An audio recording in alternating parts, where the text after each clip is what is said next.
synthetic division. We're in standard form, okay, of a cubic function. Standard form. And we want to find, get straight lines this time? Yeah. We want to find some of the roots to this thing. And so we don't know what they are. So in order to find roots, like we talked about before, that's when y is equal to 0. So the idea is when f at x, we replace it with 0 here. So we're looking for a value we can plug in for x that will create a 0. So we go through the factors. And I used a -1 last time because that was one of the factors of, because we multiply our a value. Oh, thank you. Minus 5x. Good.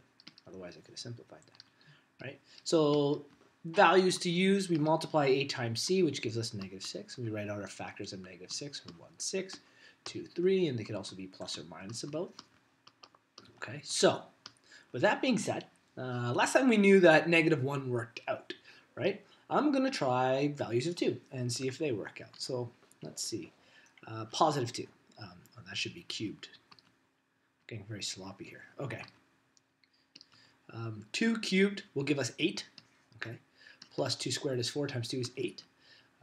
Minus 10 minus 6. This becomes 16 minus 10 is 6. Boom. Great. So what I just did is we figured out that f at positive 2, that would be 2 cubed plus 2 times 2 squared minus 5 times 2 minus 6. So work it all out. This is 8. That becomes 8. This becomes 10. 6. And when we add all those together, we get 0. Great. So we know that positive 2 is one of the factors. So it crosses at positive 2. That's one of the x-intercepts we figured out. So with synthetic division, what's neat about this is there's kind of 2 ways we can go about doing this. One of the ways is we say that one of the factors is x is equal to 2. This is in the polynomial division. We bring our 2 over, and it's kind of like x minus 2 equals 0. So we could use -2. But with synthetic division, we can actually use that positive value also. Okay? So I have option 1 of using a -2. We'll call this number 1. And option number 2 of using positive 2. Sorry, I say -1. -2 and positive 2. Just the way we set up the synthetic division has to be different. So in order to do synthetic division, we look at the coefficients of all of the terms and the constant. Okay? And I only write those values in. So they are 1, 2, -5, -6. So we'll start with our version 1. 1, 2, -5, and -6. Okay? We kind of do like an upside down division sign. I've left some space here for a reason. If I use the negative version, okay, so if I bring it over to this side and I use this value, then when I go through my synthetic division, I must subtract, okay? So in version 1, you must subtract if you bring the value over, okay? That's very, very important. So let's get through how do we use this as division? Well, the very first step is you take the very first coefficient and just drag it down, okay? Absolutely nothing to do. It gives us a value of 1. From there, we multiply, okay, this -2 times 1. Okay, so -2 times 1 gives us -2. So we write that -2 in here once we've multiplied, okay? And then we subtract. So 2 subtract -2 is like adding 2, and we get the value of 4, okay? Same process again, -2 times 4, and whatever that is, -2 times 4 gives us -8. Okay, we got that. And now we subtract again. -5 subtract 8 is like adding 8. So we get positive 3. Okay. 3 comes down. Same idea again. -2 times 3. Okay. That gives us -6. And then we subtract again. -6 subtract -6 is like adding 6. Yes. And it's 0. Okay. So I'm going to tell you what these values do. We now get what has happened. Okay, so we have our x minus 2. We know the function f at x is equal to x minus 2. And now these are the coefficients. The remainder disappears. These are the coefficients of the rest of our function.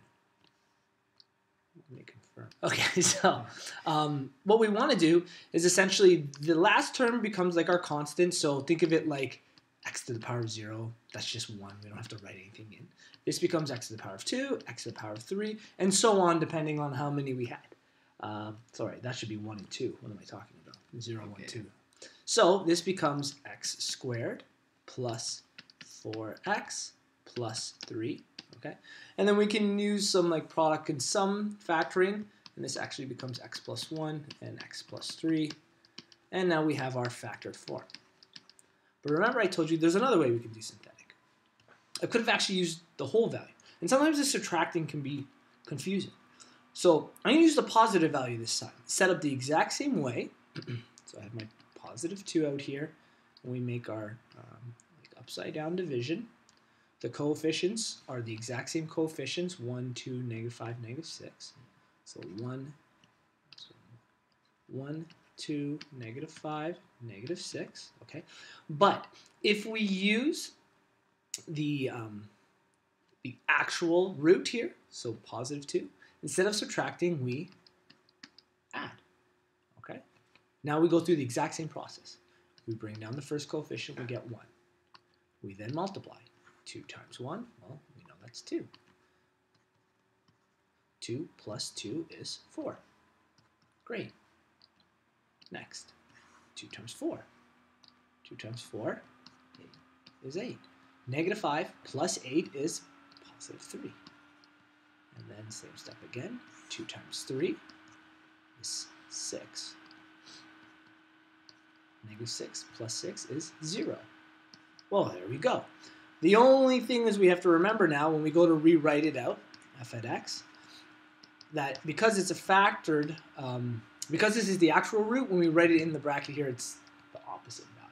Okay, so that's the only other trick. Otherwise, these become the coefficients. Again, we already said that's x squared plus 4x plus 3, and we already know it factors down into x plus 3, x plus 1, and all of our roots are x is equal to 2, -3, and -1.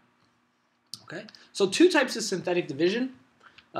Just depending on how you use the number, whether you add or you subtract going through it. Okay. Oh, and we can show you what it looks like. Yeah, we already had it made here. Perfect.